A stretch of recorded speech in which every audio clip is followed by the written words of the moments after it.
Thank you. Thank you, please.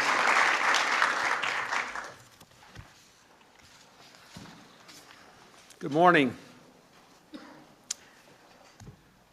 I want to, first of all, acknowledge Prime Minister Blair, who will join us by satellite in just a moment from London.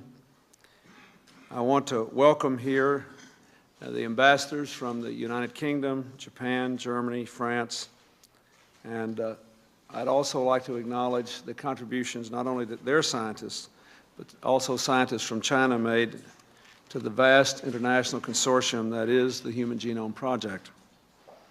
I thank Secretary Shalala, who could not be here today, and Secretary Richardson, who is here, Dr. Ruth Kirstein, Dr. Ari Patronos, scientists of the Department of Health and Human Services and the Department of Energy, who have played an important role in the Human Genome Project.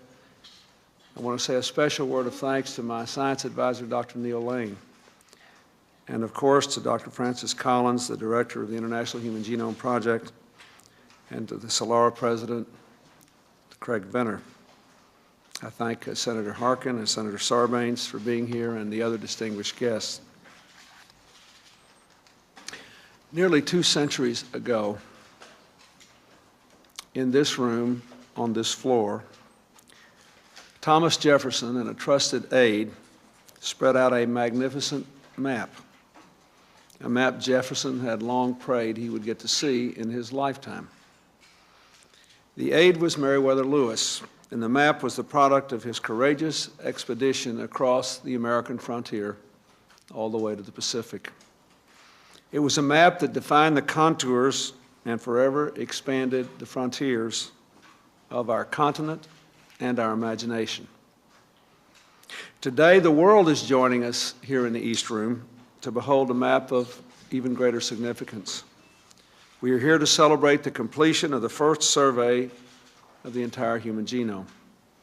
Without a doubt, this is the most important, most wondrous map ever produced by humankind.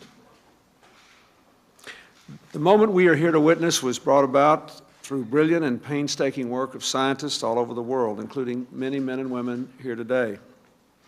It was not even 50 years ago that a young Englishman named Crick and a brash, even younger American named Watson first discovered the elegant structure of our genetic code.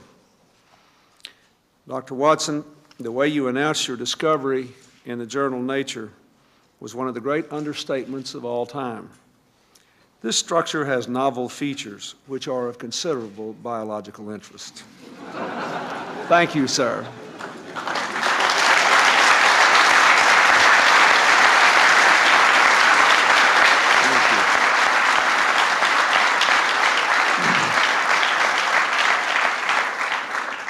How far we have come since that day. In the intervening years, we have pooled the combined wisdom of biology, chemistry, physics, engineering, mathematics, and computer science, tapped the great strengths and insights of the public and private sectors. More than 1,000 researchers across 6 nations have revealed nearly all 3 billion letters of our miraculous genetic code. I congratulate all of you on this stunning and humbling achievement. Today's announcement represents more than just an epoch-making triumph of science and reason. After all, when Galileo discovered he could use the tools of mathematics and mechanics to understand the motion of celestial bodies, he felt, in the words of one eminent researcher, that he had learned the language in which God created the universe. Today, we are learning the language in which God created life. We are gaining ever more awe for the complexity, the beauty, the wonder of God's most divine and sacred gift. With this profound new knowledge, humankind is on the verge of gaining immense new power to heal. Genome science will have a real impact on all our lives, and even more, on the lives of our children. It will revolutionize the diagnosis, prevention, and treatment of most, if not all, human diseases. In coming years, doctors increasingly will be able to cure diseases like Alzheimer's, Parkinson's, diabetes, and cancer by attacking their genetic roots. Just to offer one example, patients with some forms of leukemia and breast cancer already are being treated in clinical trials with sophisticated new drugs that precisely target the faulty genes in cancer cells, with little or no risk to healthy cells. In fact, it is now conceivable that our children's children will know the term cancer only as a constellation of stars. But today's historic achievement is only a starting point. There is much hard work yet to be done. And that is why I'm so pleased to announce that from this moment forward, the robust and healthy competition that has led us to this day, and that always is essential to the progress of science, will be coupled with enhanced public-private cooperation. Public and private research teams are committed to publishing their genomic data simultaneously later this year for the benefit of researchers in every corner of the globe. And after publication, both sets of teams will join together for an historic sequence analysis conference. Together they will examine what scientific insights have been gleaned from both efforts and how we can most judiciously proceed toward the next majestic horizons. What are those next horizons? Well, first, we will complete a virtually error-free final draft of the human genome before the 50th anniversary of the discovery of the double helix, less than 3 years from now. Second, through sustained and vigorous support for public and private research, we must sort through this trove of genomic data to identify every human gene. We must discover the function of these genes and their protein products. And then we must rapidly convert that knowledge into treatments that can lengthen and enrich lives.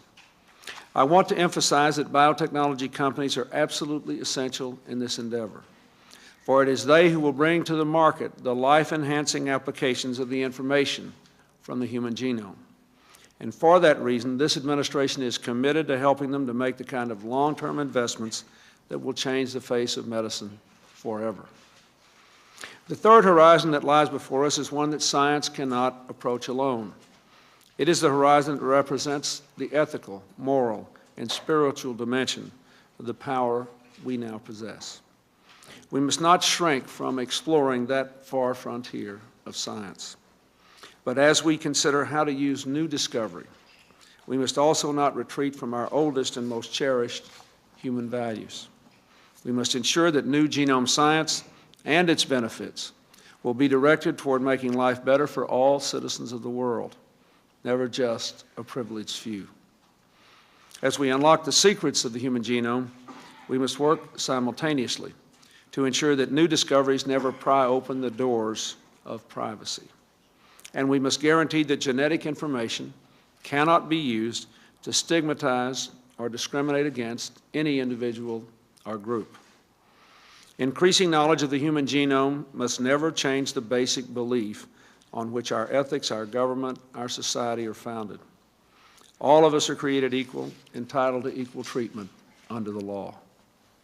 After all, I believe one of the great truths to emerge from this triumphant expedition inside the human genome is that in genetic terms, all human beings, regardless of race, are more than 99.9% the same. What that means is that modern science has confirmed what we first learned from ancient faiths. The most important fact of life on this earth is our common humanity. My greatest wish on this day for the ages is that this incandescent truth will always guide our actions as we continue to march forth in this, the greatest age of discovery ever known. Now, it is my great pleasure to turn to my friend, Prime Minister Tony Blair, who is joined in the state dining room at 10 Downing Street by Dr. Fred Sanger and other world-renowned scientists. With the generous support of the Wellcome Trust, British scientists have played an invaluable role in reaching this milestone. On behalf of the American people, I would like to thank the Prime Minister, the scientists, and the British nation for the brilliant work you have brought to this international effort. And Mr. Prime Minister, I would like to salute not only your unwavering support for genome research, but also your visionary commitment to sparking ever greater innovation across the full spectrum of science and technology. And on a personal note, I can't help but think that the year of your son's birth will always be remembered for the remarkable achievements we announced today. I think his life expectancy has just gone up by about 25 years. Well, thank you very much, President Clinton, Bill. It's a great pleasure to join you. And I think of my little boy, Leo, growing up and learning and knowing things that his grandfather, after whom he was named, could not even have dreamt of. And when you contemplate that, it's almost not like different generations, but different eras of human existence. And there are enormous possibilities for him and his generation, but also some dangers. And our job is to try and develop the possibilities and thwart the dangers. Thank you also, ambassadors and distinguished guests, for being with us here in London on this momentous day. And as we have this link, can I not for the first time thank President Clinton for his role in a different topic, the Northern Ireland peace process. He's been an absolutely unstinting friend to me and to the process of peace in Northern Ireland. And as we continue progress with another important step forward today, I want, if I can, Bill, to underline our gratitude for your enormous contribution to that process. Thank you. I would also like to pay tribute to President Clinton's support for the Human Genome Project and for the huge role the United States has played in it. As befits an undertaking that can benefit the whole of humankind, this project has also brought together the best of the global scientific community. Many of the giants of our generation have been involved. Nobel Prize winners like Fred Sanger and Max Perutz, who are here with me today. Thank you for all that you have done. Scientists from Japan and Germany, France, China, and around the world have been involved, as well as the UK and the US.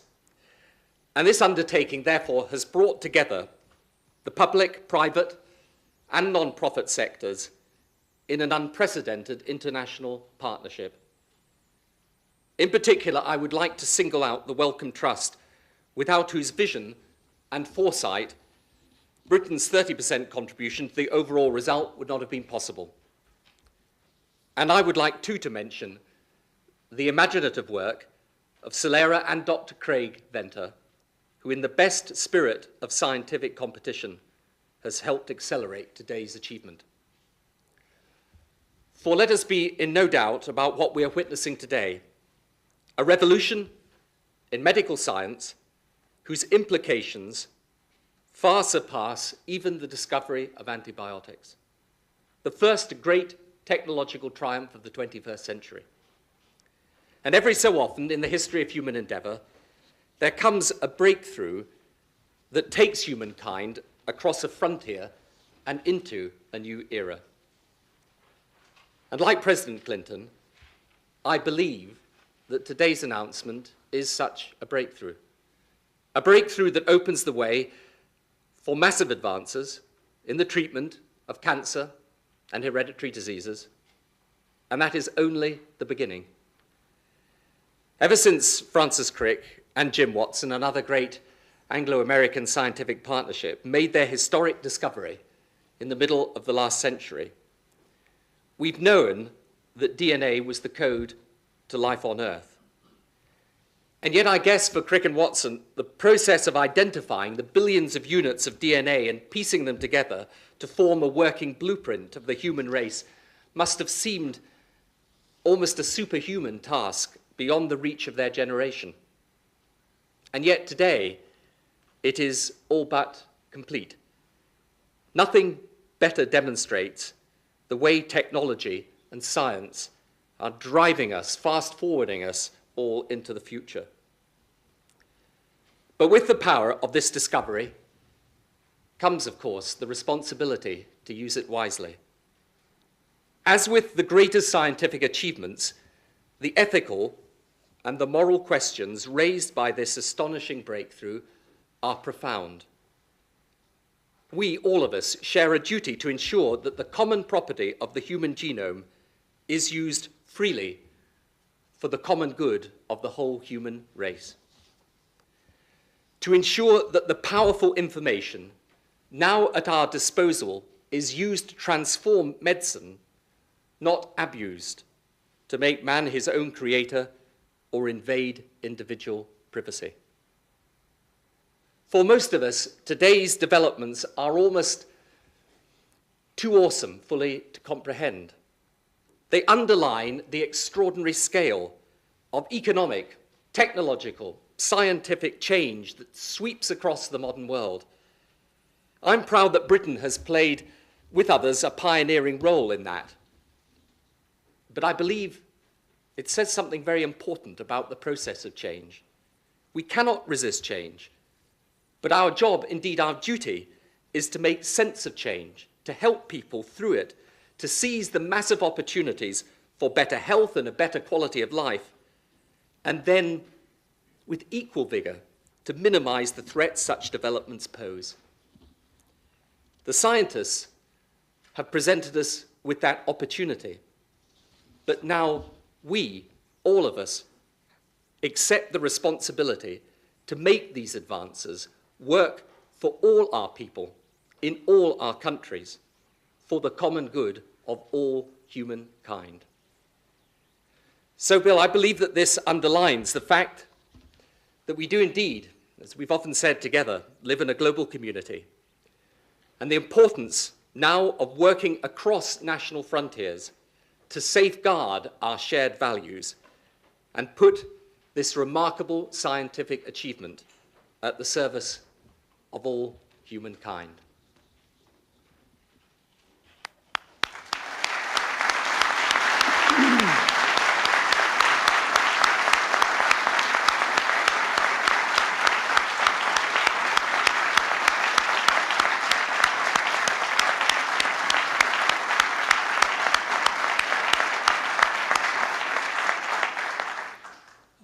Tony, if I could, I would like to pick up on your last remark. I think everybody genuinely is concerned about the issues you raised, the privacy issues, and the whole general set of ethical, social, and legal issues. And it strikes me that our scientists, the British and the American scientists, our French, German, Chinese counterparts who worked on this, we're working toward a single, clearly defined goal. In all those countries and in the other countries of the world that will have to live with both the benefits and the challenges of these discoveries, there are different legal systems, different social mores, but I think that it would be a very good thing if the US, the UK, and anybody else that wants to work with us could have the same sort of joint endeavor we've had with the human genome to deal with the implications of this, to deal with the legal, the social, the ethical implications. We may have differences from country to country, but I think that if we work together, we'll give a higher sense of urgency to the project and we'll get a better product. And so I'm offering you another partnership. It's easy for me to do because you'll have to do it and I'll be gone, but I'd like...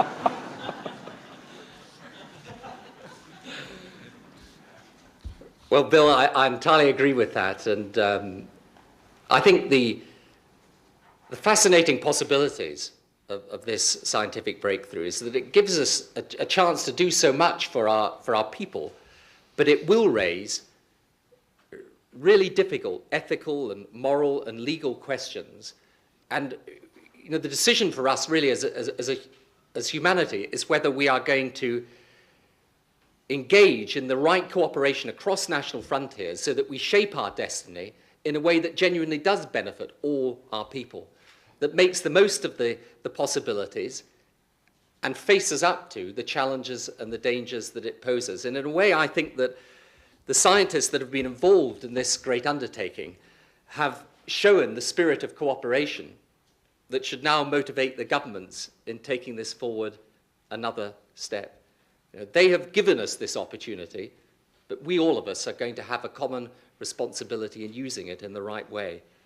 So, as we now go to join our separate events on either side of the Atlantic, I think and believe that that spirit of cooperation, along with the scientific achievement, is something that we can all celebrate. And I'm once again proud to have taken part in this event with you, Bill, and all the very best to you and all your team for the work that you've done.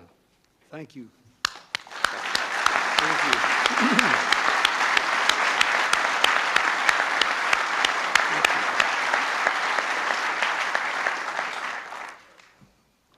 Thank you very much, Tony. Now, in a few moments, we'll hear from Celera President Dr. Craig Venner, who shares in the glory of this day, and deservedly so because of his truly visionary pursuit of innovative strategies to sequence the human genome as rapidly as possible. And I thank you, Craig, for what you have done to make this day possible. And now I'd like to invite Dr. Francis Collins to the lectern. I also want to congratulate him. From his development of some of the central methods for finding human disease genes, to his successful application of those methods to the discovery of the cystic fibrosis gene in 1989, to his current leadership of the International Human Genome Project, he has combined the talents of rigorous science and a profound sensitivity to ethical, legal, and social issues.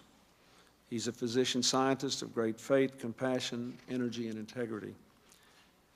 And he has truly helped us, more than anyone else, to understand how the marvels of genome science will actually improve human health.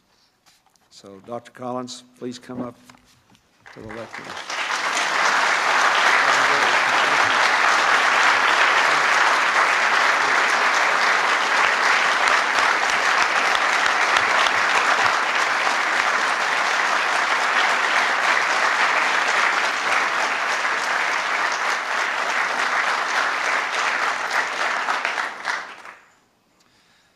Mr. President, distinguished ambassadors, ladies and gentlemen, it is truly a humbling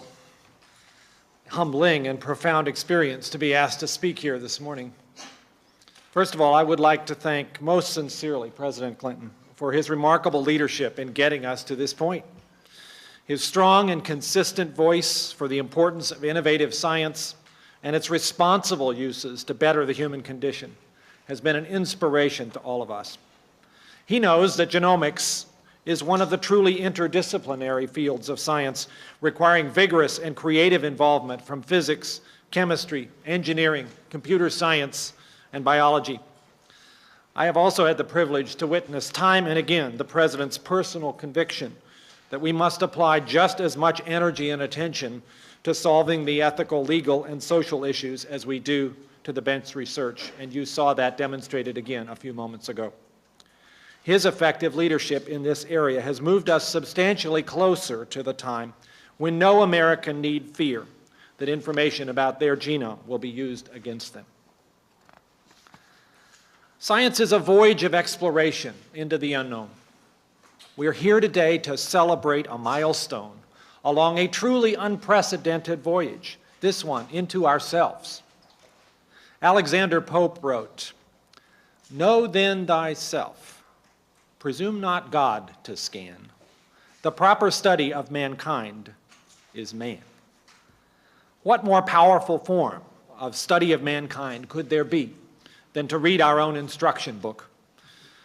I've been privileged over the last 7 years to lead an international team of more than 1,000 of some of the best and brightest scientists of our current generation, some of them here in this room, who have been truly dedicated to this goal.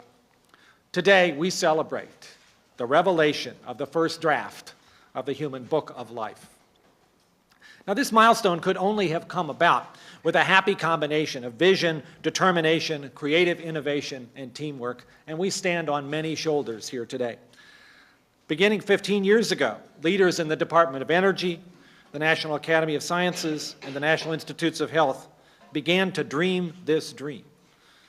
At first, many thought it unrealistic and unattainable, yet inspired by visionaries such as James Watson, who's here with us this morning, creative geniuses such as Waterston, Sulston, Lander, Branscombe, Gibbs, and many others, here with us this morning, entered the fray.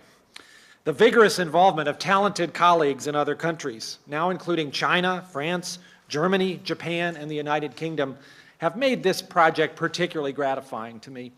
I would also like to recognize publicly the dedicated leadership of my friend and colleague, Ari Petrinos, of the Department of Energy, in moving this project forward. Again, the most visible and spectacular milestone of all.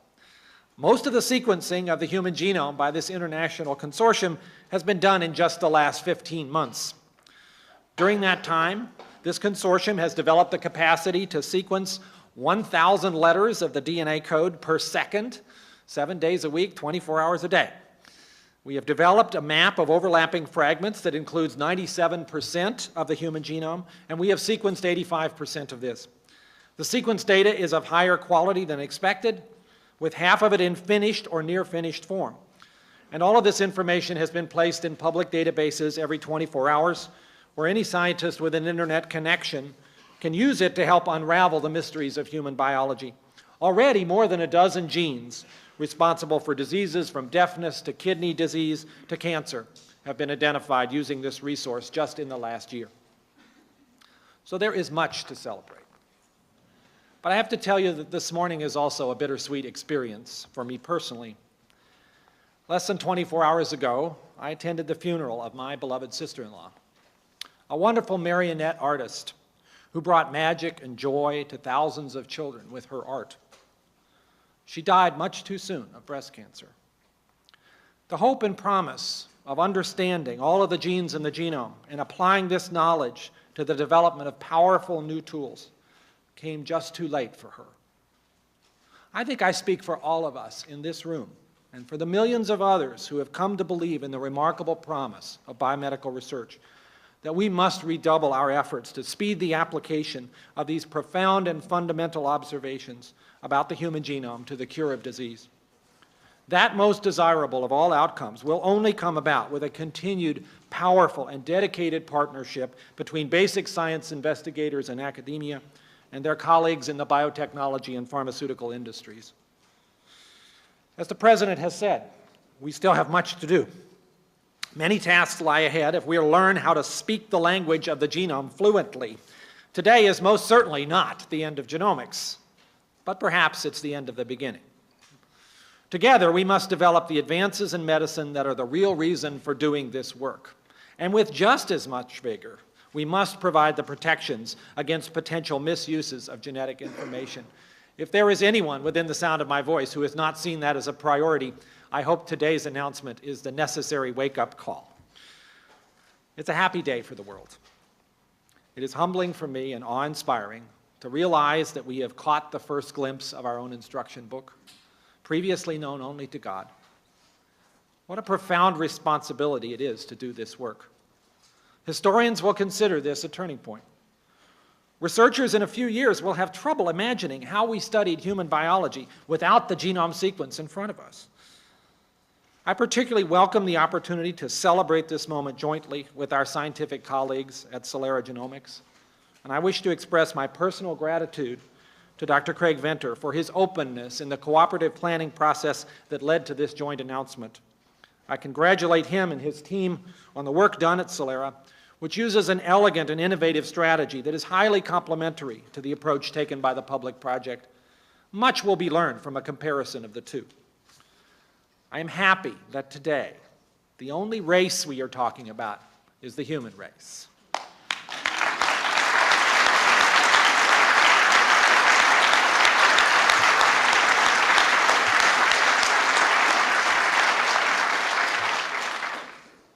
It is now my distinct pleasure to introduce to you Dr. J. Craig Venter, the president of Celera Genomics. Inspired by a life-changing experience as a medical corpsman in Vietnam, Craig charged into the field of human biology with remarkable energy and determination.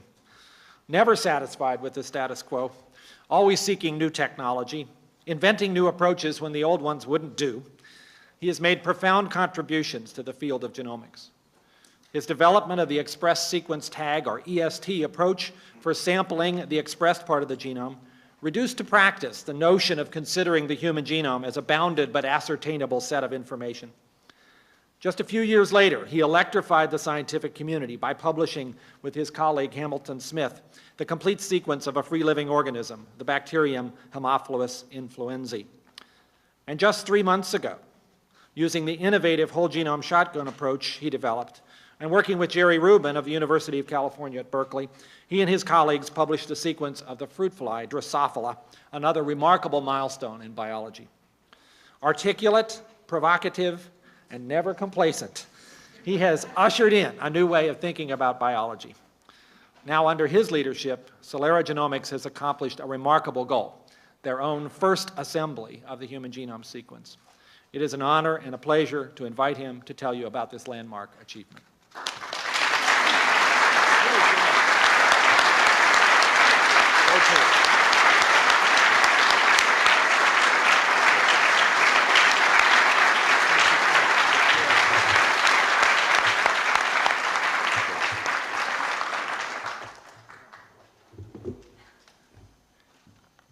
I'm shorter than the previous two speakers.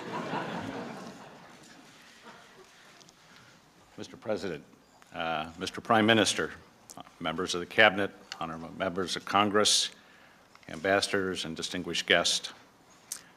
Today, June 26, in the year 2000, marks a historic point in the 100,000-year record of humanity. We are announcing today, for the first time, our species can read the chemical letters of its genetic code. At 12:30 today, at a joint press conference with the Public Genome Effort, Celera Genomics will describe the first assembly of the human genetic code from the whole genome shotgun method. Starting only 9 months ago, on September 8, 1999, 18 miles from the White House, a small team of scientists headed by myself, Hamilton Smith, Mark Adams, Gene Myers, and Granger Sutton began sequencing the DNA of the human genome using a novel method pioneered by essentially the same team 5 years earlier at the Institute for Genomic Research. The method used by Celera has determined the genetic code of 5 individuals. We have sequenced the genome of 3 females and 2 males who have identified themselves as Hispanic, Asian, Caucasian, or African American. We did this sampling not in an exclusionary way, but out of respect for the diversity that is America, and to help illustrate that the concept of race has no genetic or scientific basis. In the 5 Celera genomes, there's no way to tell one ethnicity from one another. Society and medicine treats us all as members of populations, whereas individuals, we are all unique, and population statistics do not apply. I would like to acknowledge and congratulate Francis Collins and our colleagues in the Public Genome Effort in the US, Europe, and Asia for their tremendous effort in generating a working draft of the human genome. I'd also like to personally thank Francis for his direct actions in working with me to foster cooperation in the genome community and to shift our collective focus to this historic moment and its future impact on humanity. I would also like to thank the President for his commitment to public-private cooperation and for making this day even more a historic event. Obviously, our achievements would not have been possible without the efforts of the thousands of scientists around the world who have gone before us in the quest to better understand life at its most basic level.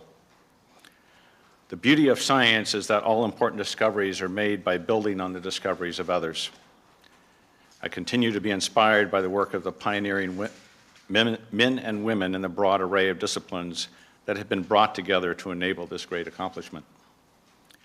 I would like to particularly acknowledge Charles DeLisi from the Department of Energy and Jim Watson from Cold Spring Harbors, both here, for their vision in helping to initiate the Genome Project.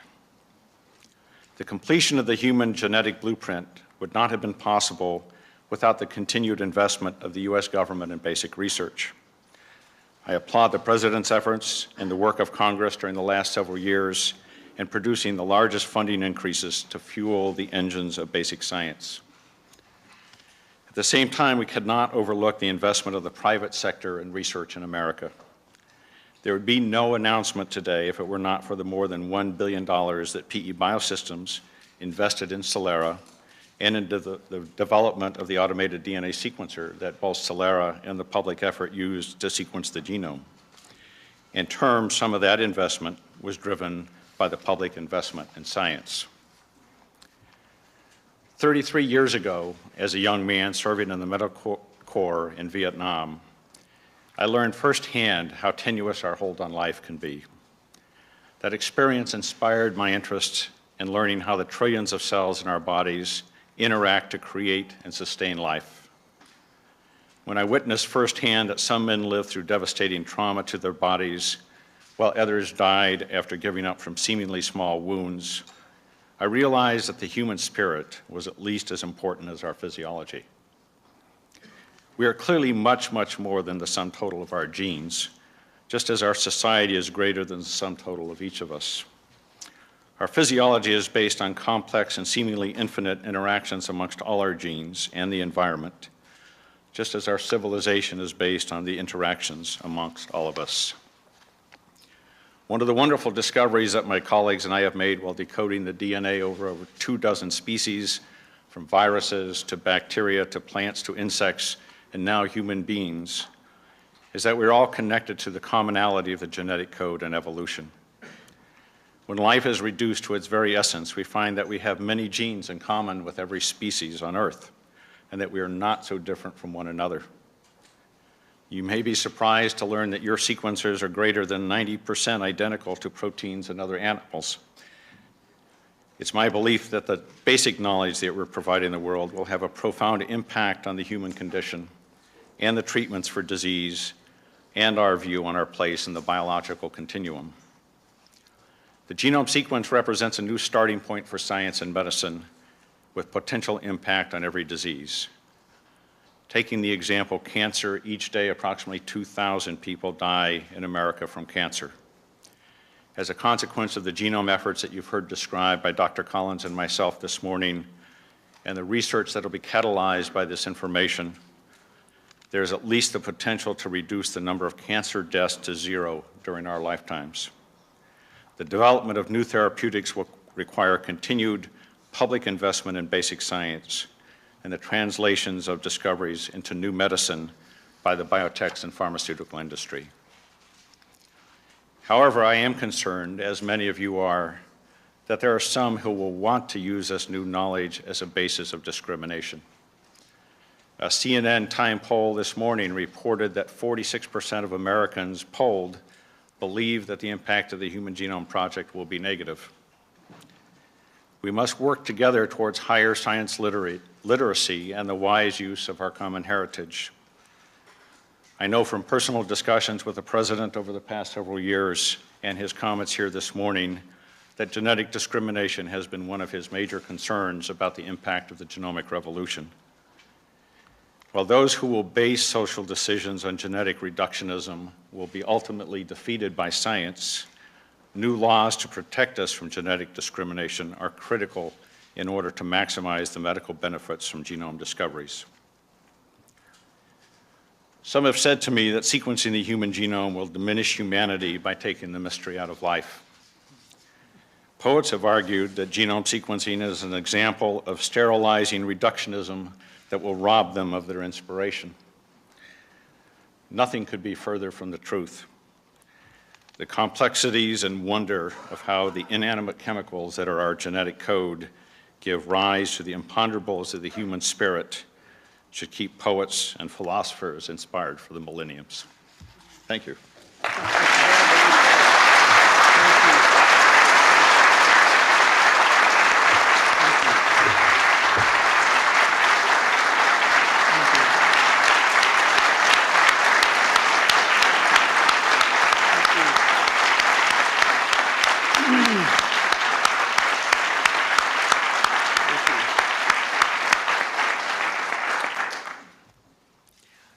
Well, thank you both for those remarkable statements. I suppose in closing, the most important thing I could do is to associate myself with Dr. Venner's last statement. When we get this all worked out, we're all living to be 150. Young people will still fall in love. Old people will still fight about things that should have been resolved 50 years ago. We will all on occasion do stupid things, and we will all see the unbelievable capacity of humanity to be noble. This is a great day. Thank you very much.